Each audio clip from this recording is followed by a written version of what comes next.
Awesome. Okay, so hi, my name is Kim Ware and I'm your instructor for this class. As you can see, I'm recovering from a horrible sunburn. It's lovely. At least we are practicing social distancing and on a virtual medium, so you don't have to worry about my skin flaking on you. Some of you are thinking, that's really gross. I know, why did I even say that? Must be nervousness. Actually, I'm not nervous. I'm totally jazzed to see you. I'm really excited to have you guys in this class. And what I'm going to be covering today is all you need to know. I'm going to say this once, probably again. At Bryan University, there's absolutely no reason why you should not get like an A+ in all of your classes, because they strive, and we strive so much for mastery. There isn't like a one and done kind of thing here. You get feedback on your assignments. You have the opportunity to submit again and again and again until you get it right, because the biggest focus is on learning. We want you to learn the material. We want you to leave this class and to leave the university with your diploma in hand and know that you learned something and that you can apply it. So, can you get a 100 in this class? Yes, you can. All right. So let's do the outlook of the course first. I'm going to tell you about the first half, which is the foundation, and the second half, which is application. We're going to spend the first 4-ish weeks building a foundation for interpersonal communication.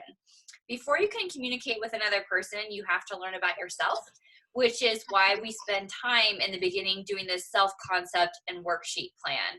When you understand your starting place, it helps you better understand how to apply the concepts that are coming down the pike in the second half of the week or second half of the course.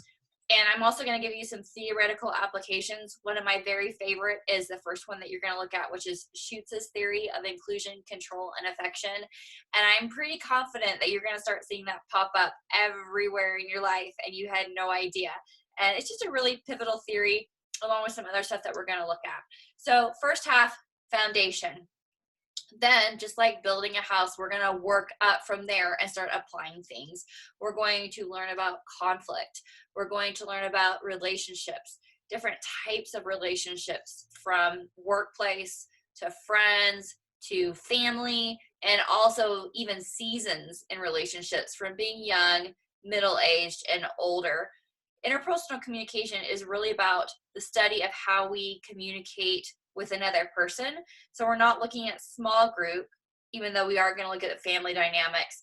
And we're not going to really look at intrapersonal communication, which is communication in ourselves, but we're going to bring it all together and look at the communication between us and another person. Could be a stranger, could be a spouse, sister, those sorts of things. So assignment expectations. One of the things I think I do that might be a little different than some of the other instructors is that I would really love it if you would ask me questions before you submit an assignment. So let's say you don't work on your assignment till Sunday and it's due on Sunday and you're looking at it and you're like, I have no idea. I just don't even know where to start. Please contact me first and let me help you understand the material before you submit it, because what happens is you sort of spitball it, throw something out there, and like, well, maybe I'll get some credit for it, maybe I won't, but at least it's in on the due date. Okay, don't do that because it's extra work for you and it's extra work for me, because you just spent time and energy trying to figure something out that you needed help on, and then I'm going to spend extra time and energy writing feedback for you, when we could have just knocked out both of those and we could have spoken together to help you understand the material. You submit it, you rock star it, I say awesome job, and you're able to move on to the next assignment. Does that make sense to you? Okay, good, because it's so drilled into us that due date, due date, due date. Whatever you say. What? Say it one more time. Maybe not. If you want to say it again, you can. But really, I want you to learn the material, and I want us all to practice good time management. So I think that's one way you can do that. Second, write the best that you can. Not everyone in this class has had English yet. So if the idea of doing a written assignment is kind of scary to you, most of the assignments in this class are written. Don't worry about it. Just write the best that you can. I may have already posted, or it's coming up, a short video on best writing practices, and that will be helpful to you. At the very outset, just remember, rephrase the question in a sentence to begin. That's your topic sentence. So if the assignment short answer question is, what are the assignment expectations for COM 110, or 115, your very first sentence is going to be, the assignment expectations for COM 115 are, and then you're going to lay them out. Okay. Third, learn it notes. This class has a set level that may be higher than what you're used to in your other courses. All Gen Ed courses, the Learn It's take longer. And I didn't make that up, so I'm just the messenger. I'm just telling you. So don't get mad at me. That's the way it is. Can't change it. So one way to make that go faster for you is to take notes. There's lots of different ways to take notes. I also have another video that I'm going to post in the announcements to show you one way to do that. But if you're taking notes when you go to fill in the blanks, or you go to pick, A, B, C, or D, you can look down at your paper and you can see what the answer is. It's not cheating. There's actually a real connection in learning and solidifying information between what happens with your eyeballs looking at the screen and then writing them down to help chunk that information up.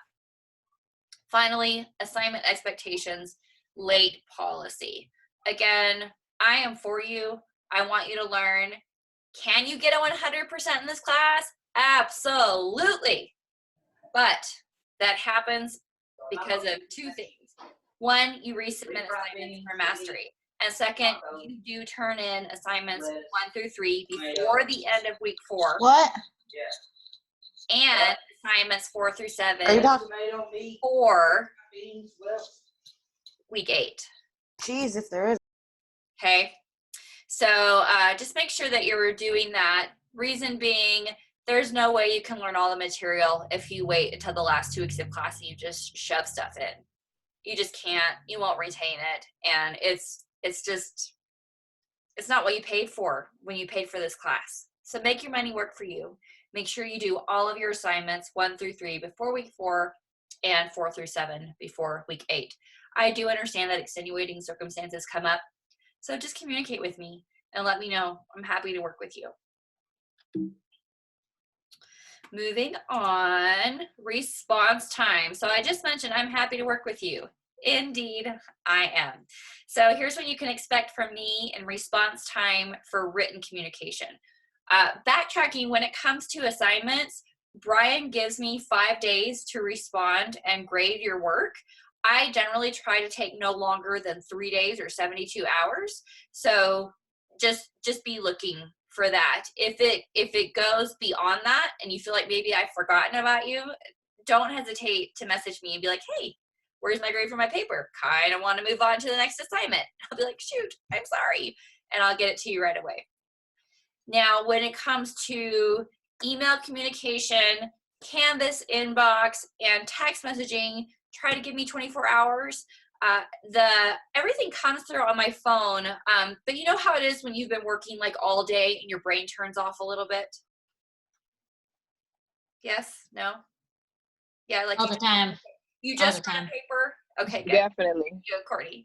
Like, yeah, you just wrote a paper and you're like, I cannot think of another thing. That happens to me too. So if it should never take me longer than 24 hours. But if I don't get back to you right away, it's not because I'm ignoring you or, I may be like, I don't know, eating dinner or something, but I will get back to you. Then the other thing is I try to take 1 day off a week. You may have heard the adage that you can't keep cutting down trees if you don't take time to sharpen your axe. Have you ever heard that before? Yeah, so I need to rest too. So I try to take Sundays off. I know that's not terribly ideal because all your papers are due on Sundays, but that's okay. I try to get back to you and just give me that opportunity. Oh, good. Thanks for chatting with me on the chat feature too. That's awesome. Okay, now Yellow Dig. Who loves Yellow Dig? Yay! Everybody. We love to hate it. Oh, it's okay. It's okay. I know. Why Yellow Dig? Well, we're in a virtual environment, and when you're doing class online, and same for me, I have no in-person classes at all, and I teach for 2 different institutions, and you can feel a little bit like an island, and you can wonder if anyone's reading anything that you're writing or they're watching any of the videos that you're making. And Yellow Dig is a great way to have connection with other people. As you're going to see in this class, we need to be connected to other people. We're hardwired for that, even though all my introverts in the room may say, not me. No, not me. We are. And Yellow Dig is a great way to do that. Also, Yellow Dig is worth 200 points.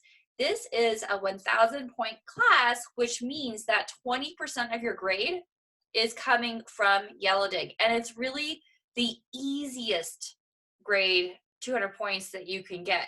And I'm going to tell you another way that you could do that. Again, I love this. I came up with it all by myself. Thank you very much. When you post a pin, I'm going to give you a badge. Who knows how many points a badge is worth? 5. 5. That's right. Yes, it is worth 5 points. Now, when someone comments to you and then you comment back to them, I'm going to give you another badge. That's another 5 points. Now, let's say someone else comments to you and you comment back to them and you keep that conversation going. And then the person above you comments back and you comment back. I'm going to give you a badge for each of those. So that's 5, 10, 15, 20 points in badges in one post. That's big money, you guys. And that is reason to be on Yellow Dig, if for nothing else. Set your timer for 15 minutes and say for 15 minutes, I'm going to do nothing else but type my little heart away on Yellow Dig. I think you can do that.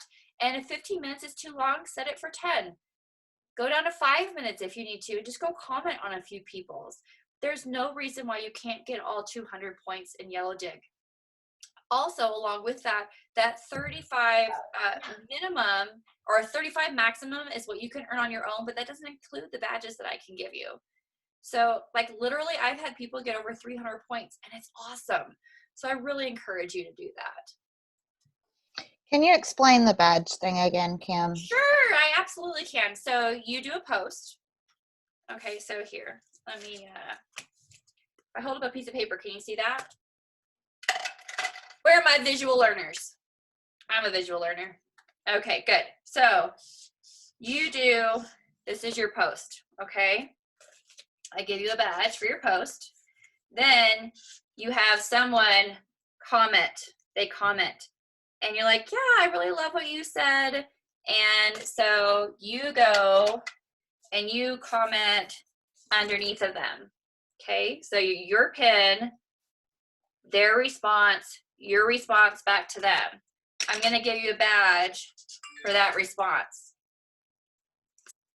Someone, and you write back to them. Okay, I'm going to give you another badge. So that's 15 points. Original post, response, response. That's 15 points for one pin. Does that make sense? Okay, now is that on top of our 6 points? Yes, ma'am. Okay. Yeah. So it's really sweet. And what I love about it is that it helps you guys build conversation. And I've already seen people who have seen people in other classes. And that's also what makes Yellow Dig so great, is that you are building relationships with people virtually in every class you go to. So you feel a sense of belonging and a sense of accountability. And it really just makes the process of going to school so much sweeter. Does that help? Yeah, it does. Yeah, I just didn't hear you. I got distracted. Oh, that's okay. No worries. All right. So that's really the course in a nutshell. You can text me That's my text number. You can inbox me or you can send me an email directly to my Bryan University EDU account.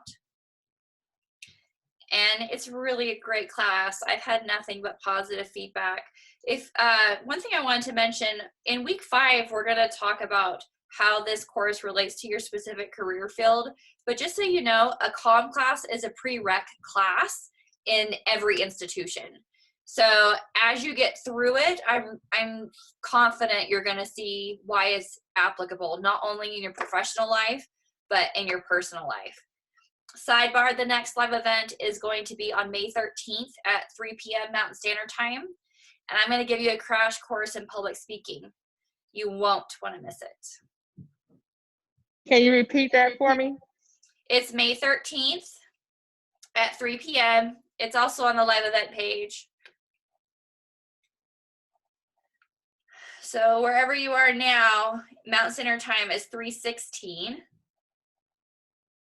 I'm in Denver, so I'm at 4:16. I'm sorry about the time change, you guys. I am not a math person. That's why I went into human communication. No math for me.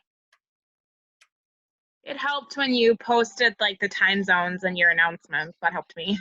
Oh, good. I'm glad. Although I think it might have been for the fall instead of current daylight savings.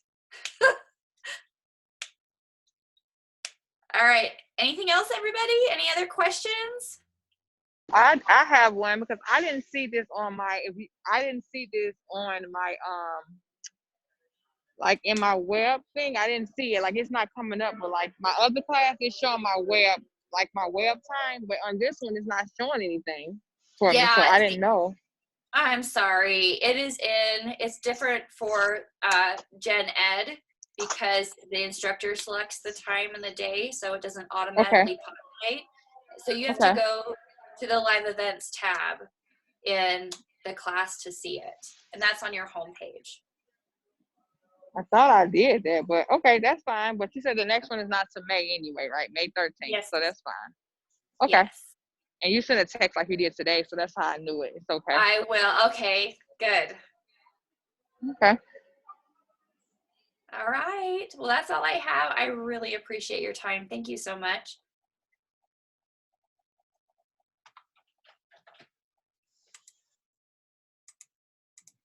All right. Well, so that's it. I can let you go. If you have any other questions, I'll hang out for a little bit. But otherwise, you're free to enjoy your Wednesday night. Awesome. Thanks. We appreciate it. It was nice meeting you. Thank you. Bye-bye. Thank you. Nice meeting you. Nice meeting you. Thank you.